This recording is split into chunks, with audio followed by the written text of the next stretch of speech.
Neste bloco do programa O Melhor no Nordeste, eu converso com o Dr. Marco Menelau, médico pernambucano, naturalista, homeopata, pesquisador dos florais do Nordeste e que nos apresenta psicomedicina, uma visão revolucionária do corpo humano que conecta ciência com espiritualidade, revelando a causa real das doenças. A proposta é muito interessante, doutor Marco. Bom dia. Bom dia a todos. A gente tenta fazer a conexão entre ciência com espiritualidade, entre medicina e espiritualidade.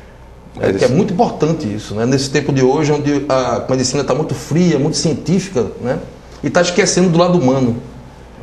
E esse livro, o senhor tem tido aí o subtítulo aqui, O Amor Paterno, a Cura do Sistema Respiratório. Doutor Marco, a gente pode fazer uma correlação entre o relacionamento humano e as doenças? A criança, ela precisa muito tanto do amor paterno quanto do amor materno. E a relação que a criança tem com o pai, se ela for uma relação harmônica, isso vai interferir na saúde do corpo dela. O corpo biológico, ele responde a isso também. Se existe conflito na relação da criança com o pai, isso pode se manifestar no sistema respiratório, causando doenças. A mente e o corpo são uma coisa só. É aquilo que os antigos falavam, mens sana in corpore sano, né? O nosso corpo biológico, ele é apenas uma expressão externa de nossa mente e das nossas emoções. Se as nossas emoções estão harmônicas, se você está em paz, se você está feliz, o seu corpo biológico vai responder a isso, com saúde. Se você tem conflitos emocionais, se você tem problemas psíquicos que estão lá no inconsciente, né? Você tem traumas, você tem distúrbios emocionais, você está envolvido pela raiva, pelo medo, pelo ódio, por sentimentos negativos, isso vai ter uma repercussão sobre o corpo biológico, provocando doenças. É o que nós chamamos de somatização. E no caso específico da criança, como ela está muito ligada aos pais, esse relacionamento da criança com os pais é muito delicado. E já na primeira infância, você observa que, como os pais são um pouco ausentes, né, mais do que as mães, é mais fácil você encontrar um pai desnaturado do que uma mãe desnaturada, né? Então, a criança sente a falta do pai. Ou o pai é ausente, ou o pai é muito autoritário. E ele prende, ele sufoca a criança. Isso aí termina tendo repercussões sobre o sistema respiratório dela. O nosso sistema respiratório está relacionado com o nosso relacionamento com o pai. E né? Quando a mãe é que é autoritária ou ausente? A mãe, ela vai estar cumprindo uma função paterna aí. Né? Ela vai estar sendo o pai distorcido na história, porque às vezes a mãe está sozinha mesmo. O pai não estava, já lá no começo da gestação, o pai já abandonou a criança. E a mãe tem que se virar, ela tem que ser pai e mãe ao mesmo tempo. Né? E aí quando acontece isso, a mãe muitas vezes ela é autoritária, porque também ela já herdou do pai dela. As relações familiares, elas começam lá nos ancestrais da gente, muito desequilibradas, e a gente vai repetindo isso se a gente não se trabalhar, não se cuidar. Doutor Marco, eu vou começar então pelo começo, que eu acho que me empolguei aqui demais já, e lhe fiz uma pergunta que eu gostaria de primeiro que o senhor explicasse o que é a psicomedicina. Isso. A psicomedicina, o nome, ele já diz tudo. A gente está juntando, está conectando a psicologia com a ciência médica. Porque nunca deveria ter sido desconectado, porque o ser humano, ele é um todo, corpo, mente. E não pode haver separação. A medicina alopata, a medicina tradicional, ela separa o corpo da mente. A gente vai para o médico e o médico não está levando muito em consideração o nosso estado emocional em relação às doenças. E nós advogamos que por trás de todos os sintomas e por trás de todas as doenças existem conflitos emocionais. Que se eles forem solucionados, no mínimo a gente vai estar ajudando a melhorar o paciente. Quer dizer então que a pessoa que vive bem, ela é de bem com a vida, ela é bem resolvida emocionalmente, ela adoece menos? Muito menos, isso já é comprovado cientificamente. Os americanos e os ingleses, que gostam muito de fazer pesquisa, já pesquisaram isso. Com grupos de pessoas, inclusive mais de 10 anos, houve uma sequência de 10 até 20 anos com aquele grupo de pessoas, e eles perceberam que as pessoas que são mais felizes, as pessoas que são mais alegres, as pessoas que curtem mais a vida, elas têm muito menos diabetes, pressão alta, morrem muito menos de infarto. A relação entre doença e o emocional desequilibrado, ela é uma coisa gritante. O senhor falou aí dos Estados Unidos, da Inglaterra. No Brasil, a gente tem esse pensamento ganhando corpo também, cada vez... Como é que entre os seus colegas são observados esses temas? Eu acho que sim. Ainda existe muita resistência, Haldner, porque Albert Einstein, ele dizia que é mais fácil você quebrar o núcleo do átomo do que você quebrar o preconceito.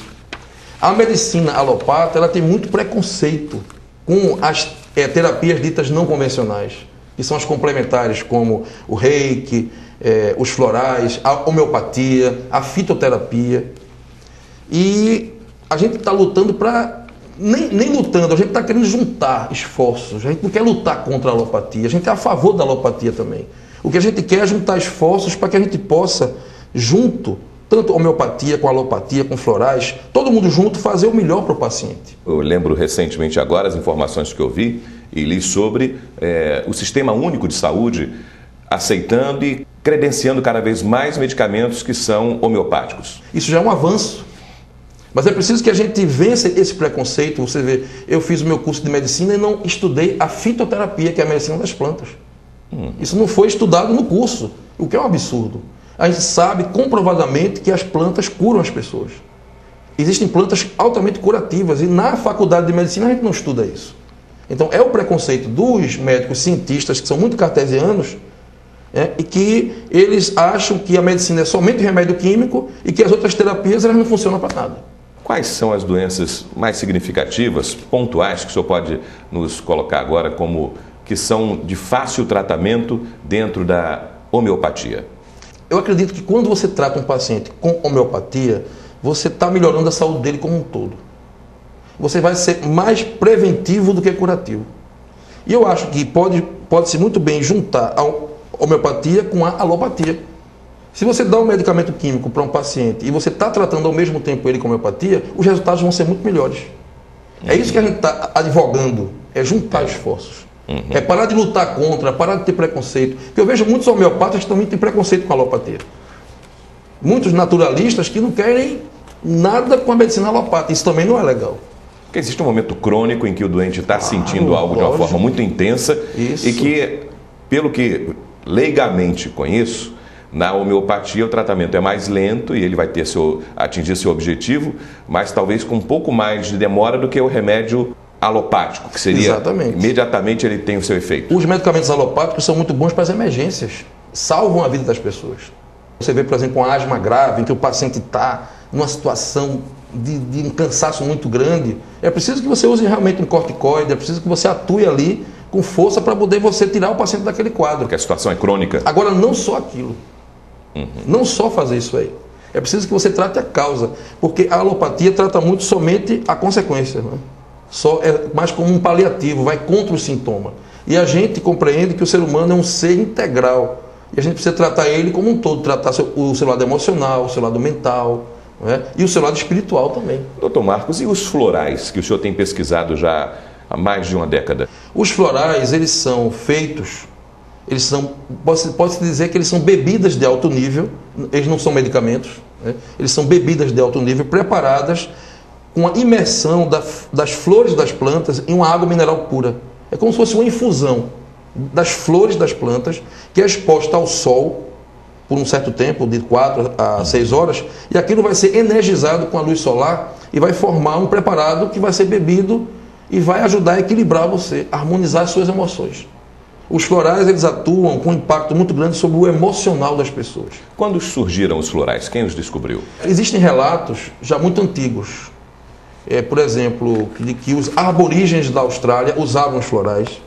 Tem histórias de que os essênios, que foi aquele povo que existiu na época de Cristo, eles usavam os florais. Mas no mundo atual, nos nossos tempos modernos, o Dr. Edward Bach, que foi um inglês, ele foi o pioneiro, pode-se dizer, na redescoberta dos florais. Em 1920, alguma coisa.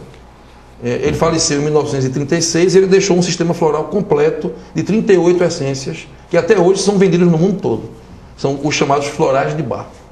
E, além dos florais de Bach, existem vários sistemas florais no mundo todo. Inclusive os florais do Nordeste, que foram pesquisados por mim, com as flores lá de Gravatá, do sertão aqui de Pernambuco. Quer dizer, toda flor tem uma essência que pode ser captada e absorvida pelo organismo. Isso. As flores, elas contêm uma energia curativa muito forte. Quando a gente faz um floral, a gente usa apenas a flor. A gente não usa a raiz da planta, nem a folha da planta, nem o caule. É só a flor. E a flor concentra muita energia da planta.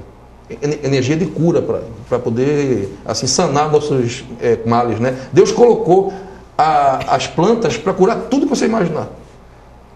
Na fitoterapia, você encontra remédio para tudo, porque Deus colocou na natureza esses remédios. E quais são as doenças que os florais que o senhor pesquisa têm tido maior sucesso no atendimento?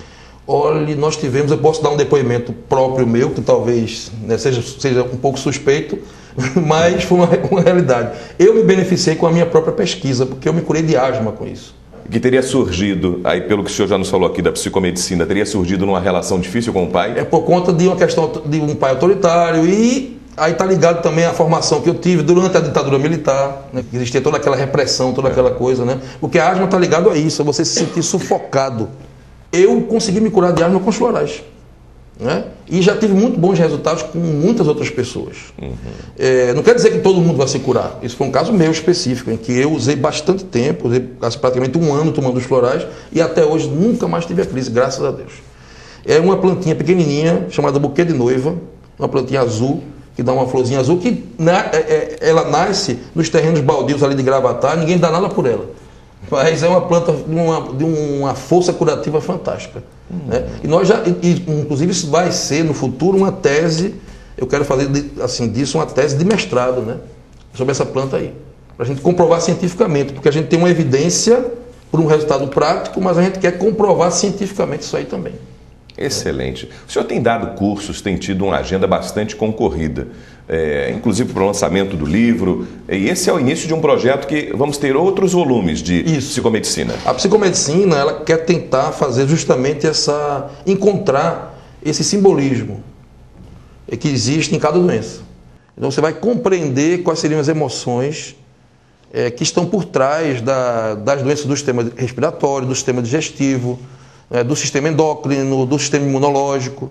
E aí cada volume desse ele vai seguir a sequência dos sistemas do corpo. A gente vai estudar o corpo humano inteiro até o 12º volume. Né?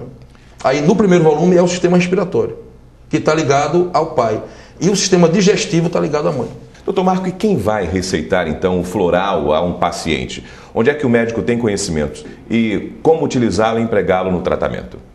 Olha, veja, os florais eles não são considerados medicamentos, no termo farmacológico, né? Porque eles não têm eles não são químicos, eles atuam através de vibração, de energia, é física quântica, né? Então, eles são o resultado das vibrações harmônicas da natureza, ele não tem efeito colateral. Inclusive pela Anvisa, o floral ele é liberado para ser passado por qualquer pessoa, para o autocuidado, você próprio, você mesmo pode receitar o floral para você, você pode ler o livro e ver o que está mais próximo de você, está mais se identificando com você. Então, os terapeutas passam floral. Agora, alguns conselhos têm uma dificuldade em aceitar que o profissional passe floral. O conselho de enfermagem, inclusive, liberou para o enfermeiro passar floral. Né? Mas eu sei que o Conselho de Psicologia tem alguns problemas, o de Medicina também. O que eu acho que tem a ver com aquilo que eu falei no começo da questão do preconceito. As pessoas não sabem o que é. A educação cartesiana, desde a faculdade foi ensinada assim, é só desse jeito, só funciona isso. Agora eu digo para o senhor que enquanto não tendo frequentado os bancos escolares da área de medicina, o raciocínio de que a planta tem elementos que nos vão servir para a nossa harmonização, é tão racional, eu creio que todo mundo pensa nisso. Os índios sempre fizeram assim, os mais primitivos continuam utilizando assim, as civilizações mais primitivas, e que, afinal de contas, os remédios não vêm de uma base tirada da própria natureza. Isso. Então, se a própria alopatia vai buscar lá, por que eu não posso ir buscar lá também direto na planta? E por que tem que ter tanta dificuldade, tem que ser uma coisa tão complicada? As coisas que acontecem na natureza são simples. Deus fez a vida de uma maneira muito simples. E a natureza é simples. Dr. Bach dizia isso, o médico inglês que fez os florais de Bach. Que a gente precisa retornar um pouco para essa simplicidade da natureza, né? Ora, a planta está ali, ela vai me curar. Só em você ir para um local natural, você entrar em contato com um local puro, com um local harmônico, ali em Gravatá, ali naquelas regiões que tem ali, lá na Serra Negra de Bezerros, que é um lugar belíssimo, né? Só em você ir para aquele lugar, você já se cura. Porque você está entrando em contato com as vibrações da natureza. A física quântica nos ensina isso, né? De que tudo tem vibração. E nós estamos doentes, Raul, exatamente porque a gente está afastado da natureza. E a gente precisa voltar para... Então, quando você toma o floral, você está trazendo o mundo natural para você. está trazendo a natureza de volta para você. Doutor Marco Menelau, nós ficamos muito satisfeitos com a nossa possibilidade de conversa hoje no programa O Melhor no Nordeste. E aí fica a informação de que psicomedicina, já foi feito o lançamento dele, ele está à disposição do público nas principais livrarias da cidade. Certo. E esse livro também dá dicas sobre quais florais devem ser utilizados para esses problemas respiratórios, como asma, gripe, bronquite, sinusite. E as demais informações também podem ser consultadas no site que nós exibimos aqui durante a entrevista. Doutor Marco Menelau, muito obrigado pela sua participação conosco no programa O Melhor no Nordeste. Ok, valeu. Nós vamos a um rápido intervalo, já tem mais. Não saia daí.